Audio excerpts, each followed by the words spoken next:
দেশি dragon chicken. হ্যাঁ, ঠিকই শুনেছেন, আজ আমি নিয়ে চলে এসেছি তোমাদের জন্য দেশি ড্রাগন চিকেন রেসিপি। অনেক তো খাওয়া হলো চিকেন পকোড়া, সেই অনেক দিনের আগেকার একঘেয়ে স্বাদ আর ভালো লাগছে না কি, তাই তো? তো তার জন্য আজ তোমাদের জন্য নিয়ে এসেছি একদম নিউ স্টাইলে চিকেন। তো চলো ঝটপট দেখে নিই ড্রাগন চিকেন রেসিপি। আর এই যে চিকেনের যে বড় বড় পিসগুলো দেখছো, এগুলো আমি এখন কেটে নিব, একটু ছোট ছোট সাইজের পিস করে নিব। তো চলো পিসটা করে নিয়ে এসে তোমাদের সঙ্গে দেখাচ্ছি। তো দেখো বন্ধুরা, আমি এখানে কিন্তু ছোট ছোট করে টুকরো করে নিয়েছি। এই যে বেশ বড় বড় টুকরো ছিল, আমি এখান থেকে একটা দুটো করে টুকরো করে নিয়েছি। তো এবার এতে দিয়ে দিব আদা রসুন পেস্ট।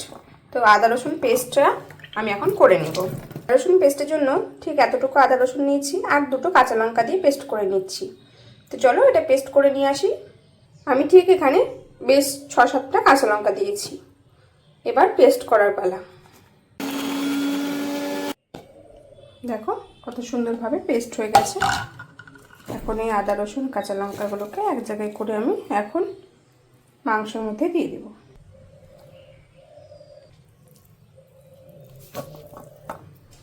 এর মধ্যে দিব লবণ, স্বাদ মতো লবণ দিয়ে দিচ্ছি। ভালো করে মাখিয়ে নেব। খুব ভালো করে মাখাতে হবে, পুরো লবণগুলো যেন, আদা রসুনের পেস্ট সব কিছু যেন এই চিকেনের মধ্যে ঢোকে। খুব সুন্দর করে ঘষে ঘষে আমি মাখিয়ে নিচ্ছি। আর হ্যাঁ, এটা কিন্তু 1 থেকে 2 ঘন্টা রেস্টে রাখবো, তারপর বাদ বাকি ম্যারিনেশন শুরু করব।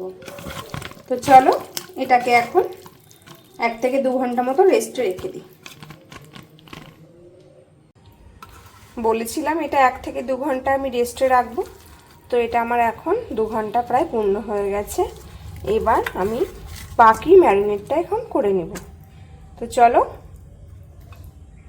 দিয়ে দিচ্ছি এতে কর্নফ্লাওয়ার 1 চামচ মতো, আর দিব এই একটা ডিমটা দিয়ে দিলাম।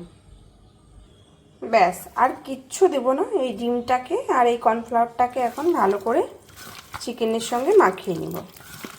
কোনো পেঁয়াজ না আর কোনো আদা রসুন কিচ্ছু না, যেহেতু আগে আদা রসুন পেস্ট দিয়েছি আর কিচ্ছু লাগবে না। তবে একটু গোলমরিচ দিলে তোমরা এখানে দিতে পারো, আমি আর গোলমরিচ ব্যবহার করছি না, যেহেতু আমার লঙ্কার পরিমাণটা বেশ অনেকটাই ছিল। এখানে খুব সুন্দর করে একটা মাখিয়ে নিচ্ছি। দেখো আমি এটাকে সুন্দর করে এবার সাদা তেলে ভেজে নেব। তো চলো কড়াইটা এবার বসিয়ে দিই। তোমাদের সঙ্গে গল্প করতে করতে দেখো আমার এটা বেশ সুন্দর করে মাখানো হয়ে গেছে। তো এবার বাকি প্রসেসে চলে আসি। চলো, আমি না সবসময় এরকম ননস্টিকের একটা তাওয়া বা প্যান ব্যবহার করতে খুব বেশি ভালোবাসি, কারণ এই ননস্টিকের খুব একটা তেল লাগে না, যেহেতু এতটা চিকেন আমি অল্প তেলেই কিন্তু এটা ভেজে নিতে পারবো।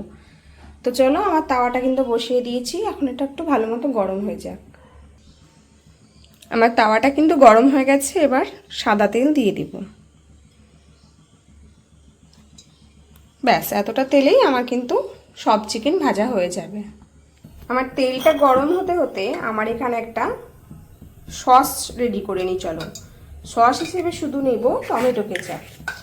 আমি এই কিষানের সসটা বেশি পছন্দ করি, তো এখানে কিছুটা সস আমি দিয়ে দিচ্ছি। ব্যাস এতটা সসে কিন্তু আমার হয়ে যাবে। এই সসে আমি ঠিক এতটা চিনি দিয়ে দেব। এবার অল্প একটু জল দিব।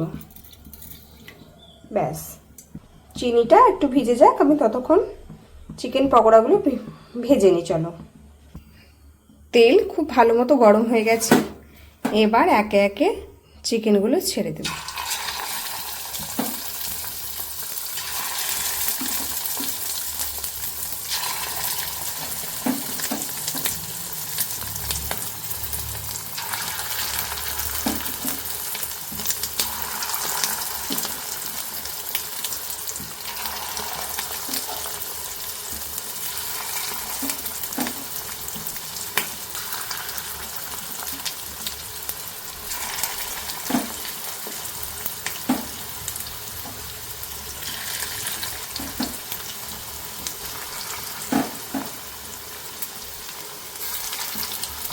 ব্যাস এই কটা আগে হয়ে যাক, পরে যতটুকু বাকি আছে আর একবার ভেজে নেব।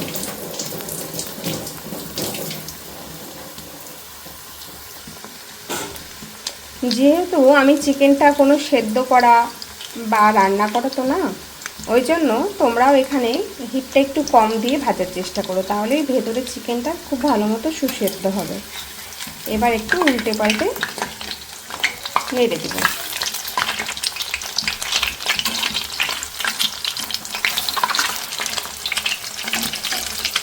ভালো মতো আর কি ভাজা হয়ে গেছে।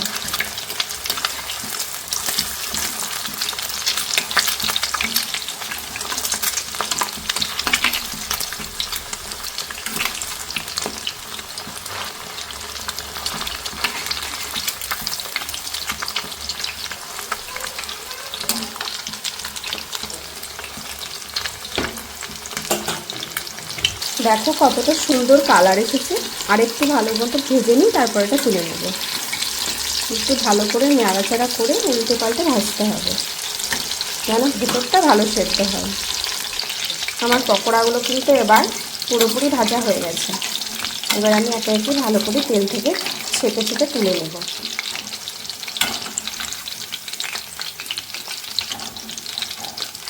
দেখো কতটা সুন্দর লাগছে দেখতে। এখনও তো প্রসেস বাকি আছে, তবে তোমরা এভাবে খেতে পারো, এটাও কিন্তু খুব সুন্দর লাগে।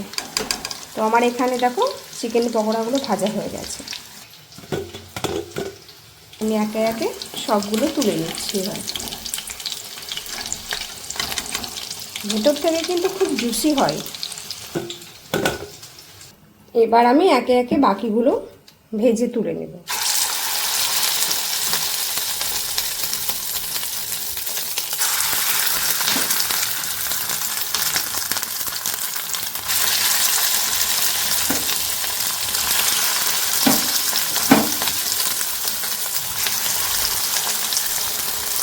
আমি যে সসের সঙ্গে যে চিনিটা ভিজতে দিয়েছিলাম, তারপর অনেকটাই ভিজে গেছে। এখন এটাকে ভালো করে গুলিয়ে নেব।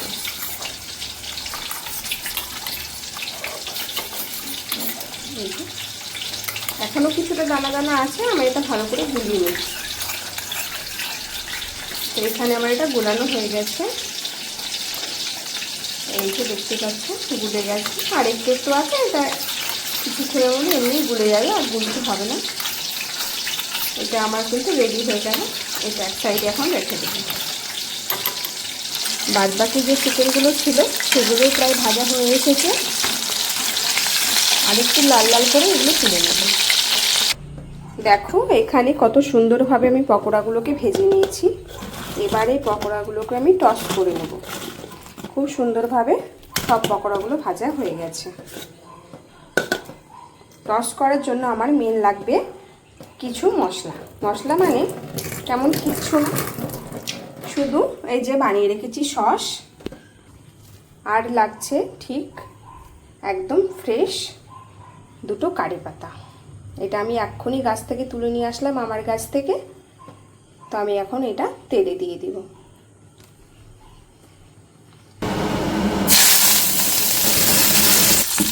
আর লাগবে এরকম কুচনো কয়েকটা রসুন। এখন এই রসুন আর কারি পাতাটাকে একটু ভালো করে ভেজে নেব। একটা সুন্দর গন্ধ বেরোলে সসটা দিয়ে দেবো। হয়ে গেছে। এবার বানিয়ে রাখা সসটা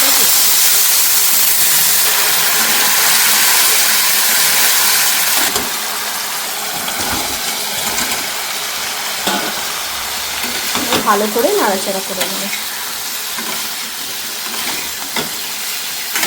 কি পকোড়ার লুকটাই চেঞ্জ হয়ে গেল না?